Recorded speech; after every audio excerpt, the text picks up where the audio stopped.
우리 오늘 함께 보실 말씀 사사기 10장 10절부터 18절까지 말씀입니다. 하나님께서 오늘 우리에게 주신 말씀은 사사기 10장 10절부터 18절까지 말씀입니다. 저와 여러분들이 한 절씩 교독하시도록 하겠습니다. 10절 제가 읽습니다.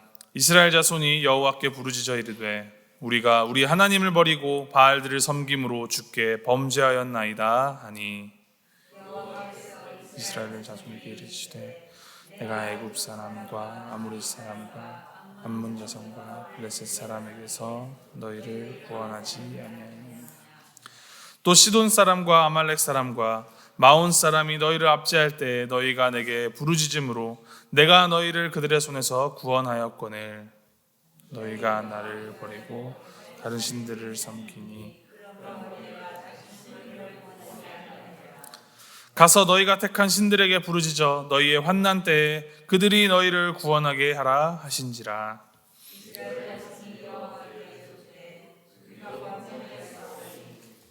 보시기에 좋은 대로 우리에게 행하시려니와 오직 주께 구하옵나니 오늘 우리를 건져내옵소서 하고 자기 가운데에서 이방 신들을 제하여 버리고 여호와를 섬김에 여호와께서 이스라엘의 곤고로 말미암아 마음에 근심하시니라.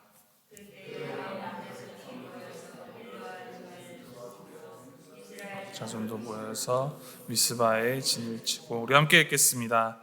길르앗 백성과 방백들이 서로 이르되 누가 먼저 나가서 암몬 자손과 싸움을 시작하라. 그가 길르앗 모든 주민의 머리가 되리라 하니라. 아멘. 이스라엘이 하나님을 버리고 우상 숭배하면서 죄를 지으면 이방 민족을 통하여서 하나님이 벌을 내리시고 이제 고통 가운데 이스라엘이 하나님께 회개하며 도움을 간청하면 하나님께서 사사를 세우셔서 이스라엘을 구원하시고 사사가 살아있는 동안에는 평안하다가 이후 다시 이스라엘이 죄를 짓고 사사기에서는 이러한 죄, 심판, 회개, 구원이라는 이 패턴이 계속하여서 반복됩니다. 그런데 오늘 본문을 자세히 읽어보면 앞서 반복되었던 그 패턴 안에서 조금의 변화들이 보입니다.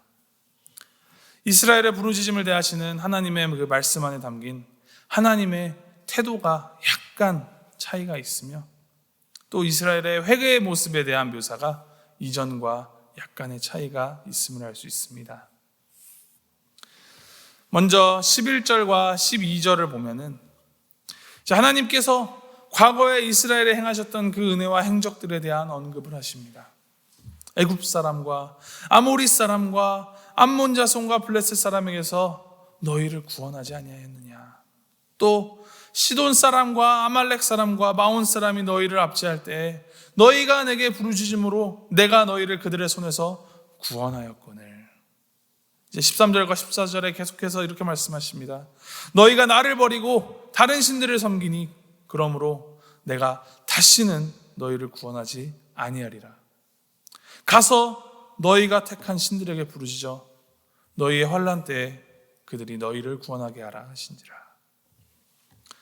마치 이 말씀을 읽어보면은 하나님께서 이스라엘에게 이제 마음이 상하여서 삐지신 것처럼 굉장히 신랄하고 냉담하게 이스라엘에게 직접 말씀하고 계십니다.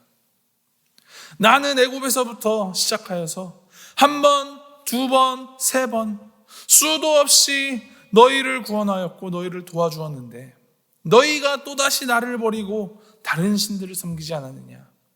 가서 너희 신에게 도와달라 해라. 이 하나님의 말씀을 우리 인간의 시각으로 인간 중심으로 바라보면 하나님이 많이 마음이 상하셨구나. 하나님이 진짜 화나셨다 혹은 하나님께서 변하셨다라고 생각이 들지도 모르겠습니다. 그러나 이 하나님의 말씀은 그렇게 해석하여서 하나님이 결국 화를 참지 못하고 벌하시는 분이시다, 마음이 변하시는 분이시다라고 해석한다면 그것은 완전히 잘못된 해석입니다.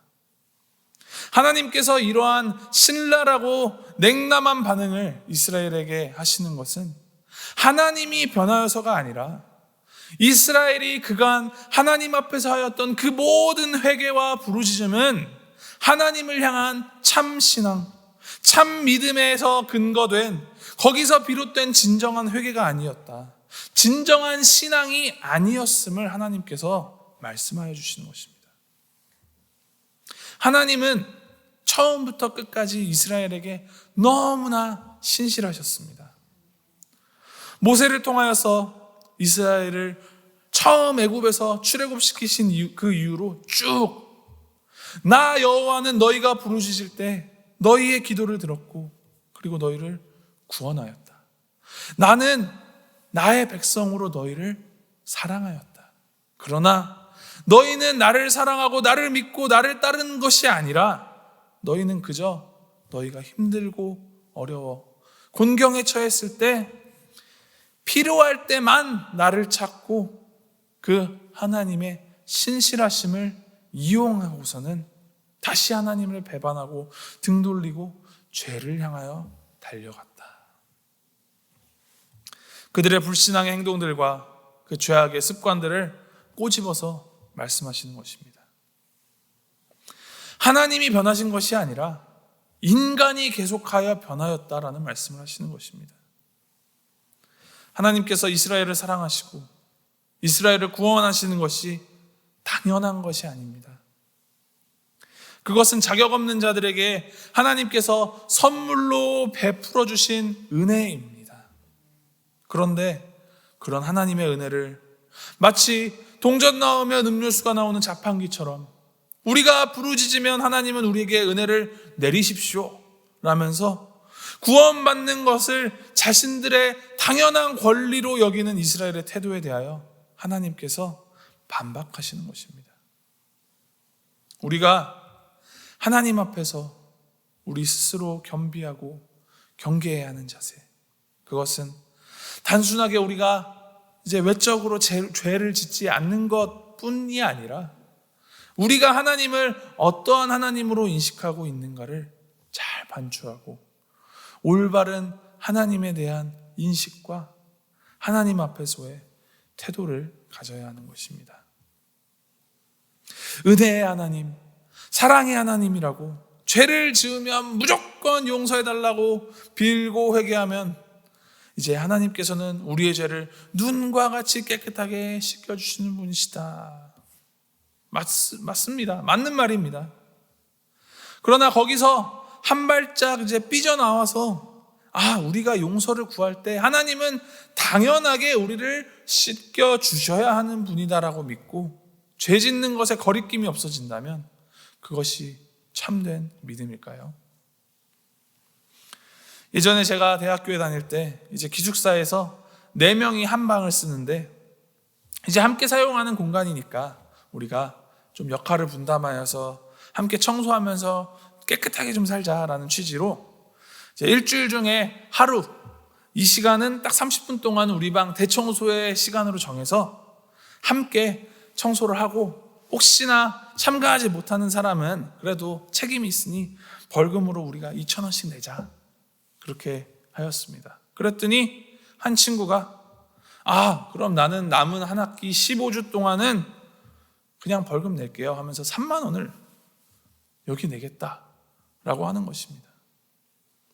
그때 다른 사람들이 얼마나 황당하였겠습니까?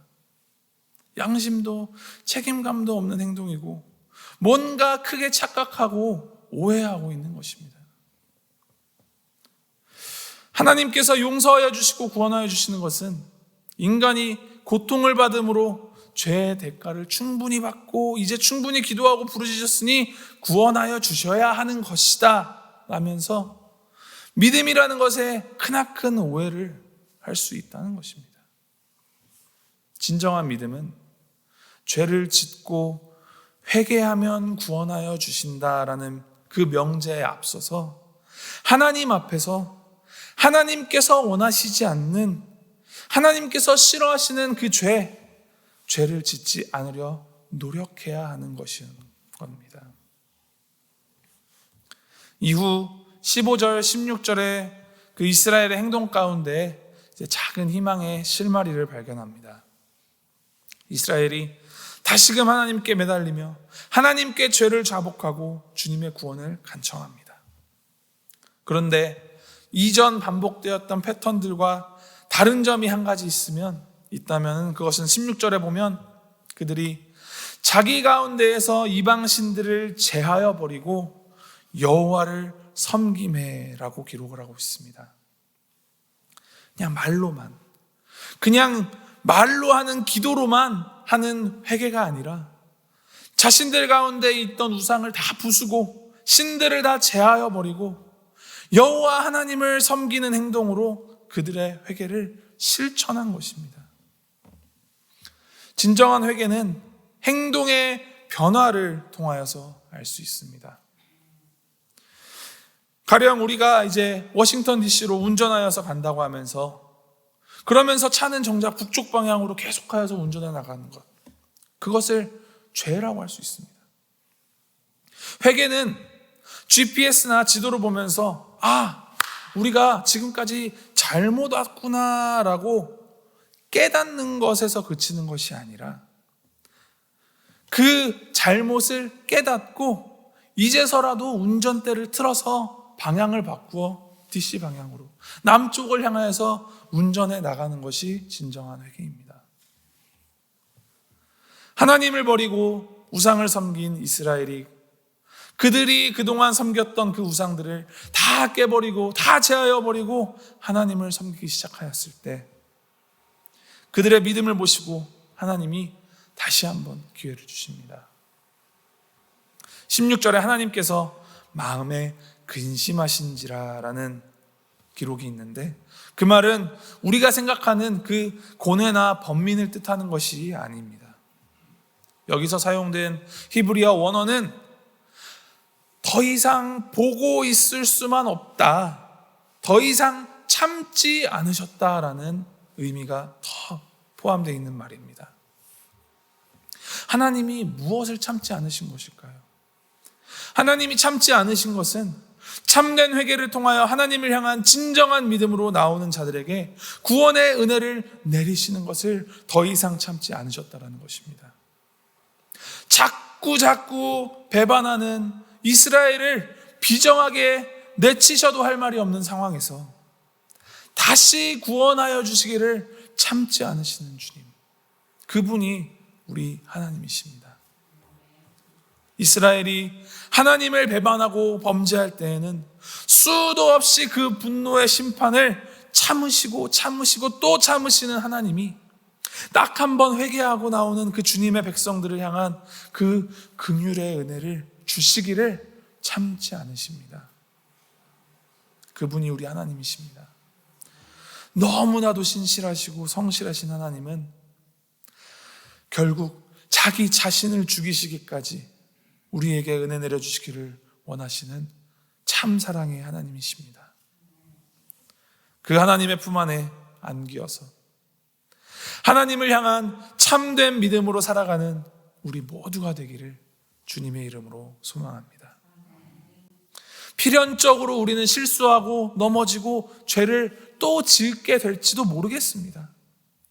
그럴 때마다 그 죄 때문에 전전긍긍하기보다 우리에게 은혜 베풀어 주시기를 참지 않으시는 그 하나님을 굳게 신뢰함으로 하나님 앞에서 진정으로 우리의 잘못을 자복하고 회개하여서 다시금 죄의 자리에 앉지 않기로 결단하고 하나님 안에 진정한 회복을 경험하는 우리 모두가 되기를 주님의 이름으로 소망합니다. 하나님께서 주시는 은혜 받기만 하려는 자가 아니라 하나님께 받은 은혜에 걸맞은 삶 살아가기를 끊임없이 노력하는 저와 여러분 모두가 되기를 주님의 이름으로 소망하고 축복합니다. 우리 함께 기도하시겠습니다. 하나님 아버지, 자격 없는 우리에게 놀라운 은혜와 긍휼을 항상 베풀어 주시니 감사드립니다. 입으로만 시인하는 신앙, 입술로만 떠드는 회개를 반복하는 껍데기 신앙으로 사는 우리가 되지 않게 해주시고, 삶으로, 행동으로 주님을 향한 진정한 회개와 결단으로 살아가고, 또 삶으로 믿음을 드러내며 주님의 말씀을 따라 살아가는 주님의 제자가 되도록 우리를 인도하여 주시옵소서. 우리가 주님께 받은 그 모든 것들, 그 어느 것 하나 당연한 것이 없음을 기억하며 겸손함으로 또 겸비함으로 주님께서 주신 은혜를 나누며 살아가도록 주님 우리를 비춰주시옵소서. 말로 형언할 수 없고 우리의 생각으로 다 이해할 수 없는 그 하나님에게 놀라우신 은혜가, 그리고 그 사랑이 항상 우리에 향해 있음을 늘 감사하며, 하나님께서 우리에게 원하시는 바가 무엇인지 고민하며 주님의 인도하심 따라 살아가는 우리 모두가 되도록 주님 붙들어 주시고 함께하여 주시옵소서. 감사드리며 우리 주 예수 그리스도의 이름으로 기도했습니다. 아멘.